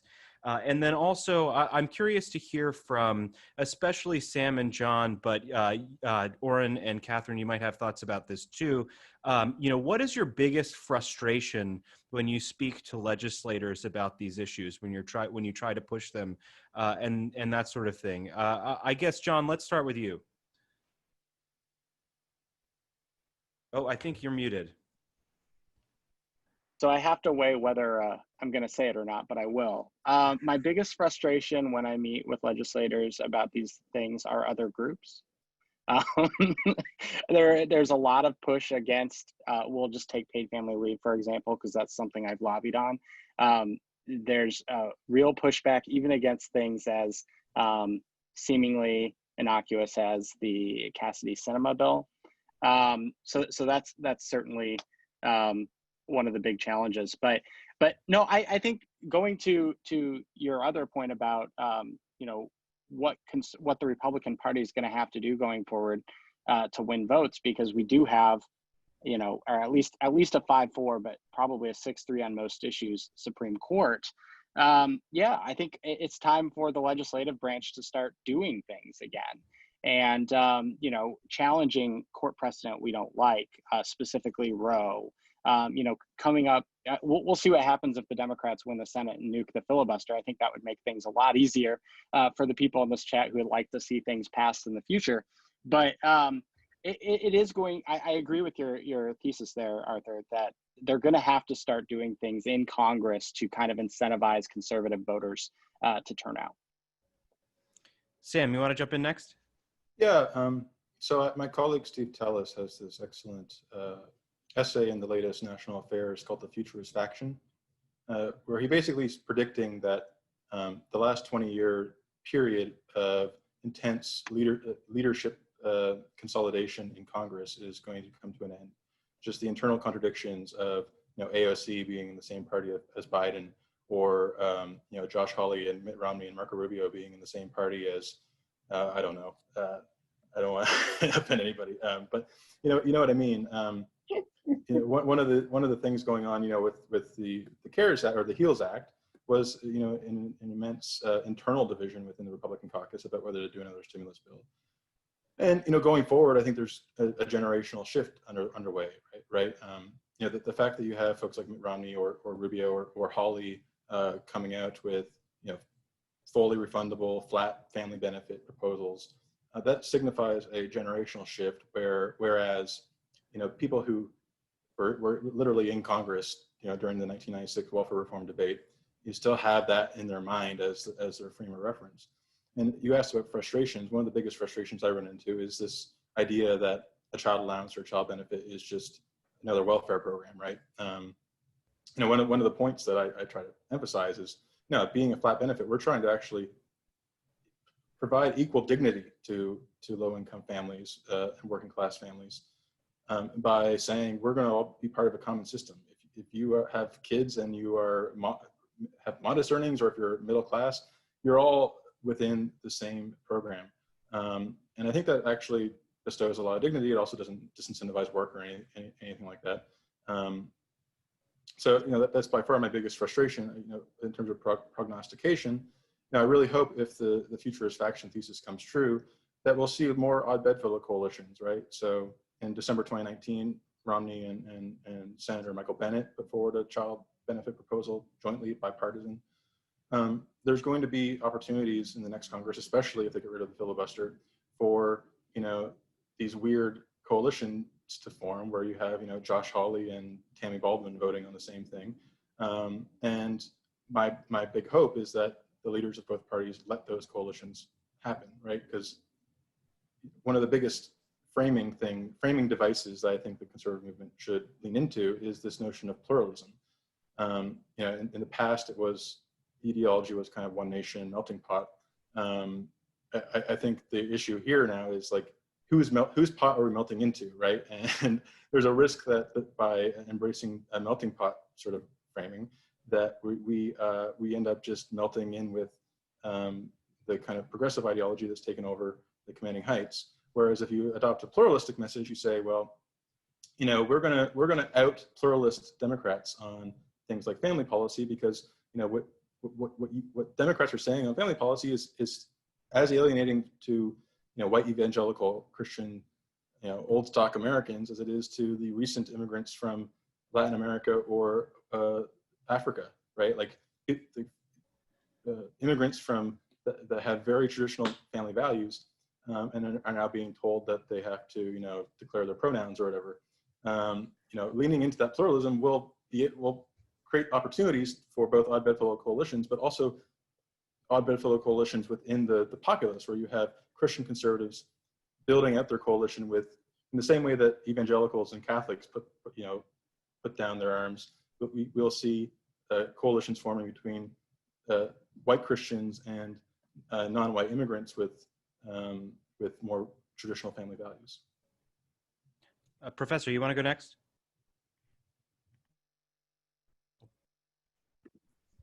You should definitely never ask an economist to prognosticate. It's like a really bad idea. So, no, I mean, I think that probably my biggest frustration, if I had to pick one, and I don't have a lot of conversations with policymakers direct. I wish I did, but I don't have tons. But generally, when I speak with people in the policy world, is you know, as a social conservative, that this idea that that it's difficult to kind of capture what it is that really motivates people. Again, I'm going to keep saying, like, we need to get the dollars right and the incentives right, but that I think that one of the things that was most interesting to me about the you know, say the 2016 election was this idea. I mean, what we'll talk about as being related to these populist notions, this idea that that people want to understand our institutions as being ordered to greatness. They want to understand that the things that they can do in life are able to have great impact, that they're part of something that has a lot of meaning. And the institutions which provide that kind of meaning and that interpretation of our lives are things that are, you know, in some ways dying off. The first panel talked a lot about families and the difficulties, obstacles, people forming families, but obviously families in connection with other things. So the frustration I have is kind of like how to materialize, how to operationalize the idea that, you know, yeah, we want to look. I mean, I'm a great beneficiary of the child tax credit. I mean, I'd like it to be twice as big as it is. I mean, it would be really helpful for us right now. But more than that, I mean, I would like for conservative policymakers to speak about greatness more often. And you know, apart and aside from, but this was the genius of the realignment that's taking place on some level, a kind of a thing that some of our policymakers are seeing and not others. And something that I think I'd like to see more of as it links up with churches and church communities. So I don't know how to put that into a prognostication at all. But I guess I simply want to say in this context that I don't think that the hunger for reinterpreting or re-experiencing our public life together, the hunger that people have to have that be meaningful and great and noble, that hunger isn't satisfied yet. And so I'm curious to see how that will play out. Certainly, I think that could play out in both a Biden first term in its own way. I think that has a lot to do with the widespread dissatisfaction. So, but that's the piece I want to say. And I think it would be interesting to figure out going forward how we can frame these kinds of policy proposals as being not about economics at the end of the day, but about kind of making kind of meaning and experience that we can. And I understand this as a subtext, right? I mean, certainly think that this is what Oren is getting at least what I hear him saying when he speaks about the goodness of the public schools. So I think we should keep having this conversation, and I'll leave it at that. And Oren, you want to round us out? Sure, I agree strongly with what folks just said. I guess what the cherry I'll try to place on top that goes back to a theme I've guess I'm repeating a lot is just the idea that we need greater ambition on this stuff. I think my greatest frustration in talking with policymakers is there is always a response of, oh, but you can't say that.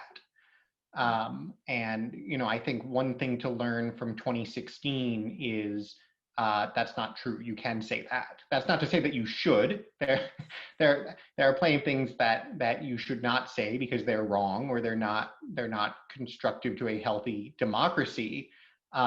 But the norms within which our political class operates, as defined by the professional advisors and their own opinions, is extraordinarily narrow and I think disconnected from what an easily workable majority of of the country cares most about. And a really concrete example that I've done a lot of work on is on the higher education question. And the idea that you could say college for all is a bad idea, we need other pathways, the response has always been, well, you can say other pathways are nice, but you can't tell people that their kids should do something else. Other pathways are always for other people's children. And maybe that's true in Washington, but that is not true if you go out and talk to typical voters. I think it is a 70-30, 80-20 issue to get up and say, the way we are doing college is just wrong and broken. Because at this point, everybody knows somebody. We've been doing it wrong long enough that everybody knows somebody for whom it has been a disaster. And I think the same goes on some of these, what we would by default call softer kind of cultural issues. But particularly when it comes to kind of dual learner stuff, for instance. I think getting up and saying the ideal that we should be pursuing in this economy is one in which one of the parents is staying home with young kids and probably working part-time while they're, then in elementary school at least. And we need an economy and a labor market that supports that. There's well, oh no, but that, that runs afoul of this or that, and that's not how I feel in whatever congressional office you're in. But that's just an obvious, correct and good thing to say. And I think we are fortunately moving into a political time when fortune will favor the bold, and people who are willing to get up and say things are going to succeed. And to Sam's point, there will be some very odd bedfellows in those coalitions, but I think it's a time of real promise, and the more that we can encourage that and reward it and show that there is political value in taking those kinds of stances, I think the more progress we'll make. Well, I want to thank all of our panelists. This has been a very illuminating discussion, and I think we ended on a fairly hopeful note. But with that, I'll hand it over to Emile to close us out. Yeah, thank you to all our panelists. I'm glad we ended on that note. Couldn't agree more, Oren, with your point about single income families. I think that's a huge thing to push. But anyways, thank you to all of you for joining us as well. You can read more about our family policy coverage at theamericanconservative.com. You can also find a recording of this conversation. Both will be on our website, as well as on the TAC Right Now podcast, which again, you can find wherever you get your podcasts. Thanks so much to the American Principles Project for their co-sponsorship, for the Bruderhof as well. Again, check out their websites for more of their work. So anyways, thank you guys. And yeah, be in touch with our website. Thanks.